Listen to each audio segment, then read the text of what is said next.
reuse is could be beneficial here. Say we wanted to compare the compostable bag with one of those reusable fabric bags. We'd build out that scenario, and then for the reusable scenario, we'd add in some reuse here. So I'll just show you how to do that. Select the component.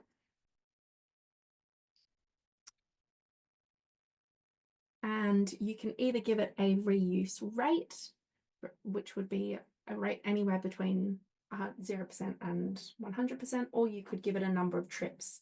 Say you'd say the average consumer uses that reusable fabric bag about 4 times before they accidentally leave it in their shopping trolley one day and it gets lost and they need to buy a new one.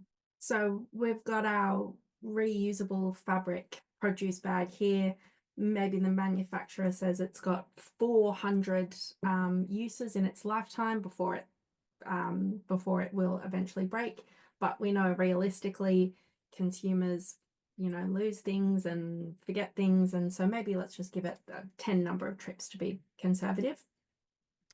So in this case, the filler is sort of like the customer, so they take it to the supermarket and then they bring it home, and that supermarket might only be a 5-kilometer bicycle trip. So we'll add that in. So the other section in end of life is the end of life itself. So that bag has 10 trips. What happens on the 11th time? It's a retail unit, so it's classified as consumer end of life because it's the consumer takes it home from the supermarket, and the consumer is the one that throws it away, not the supermarket itself. Because it's PLA in Australia, we have assumed that 99% of it goes to landfill. There's not a huge amount of data available on commercial composting of PLA in Australia yet.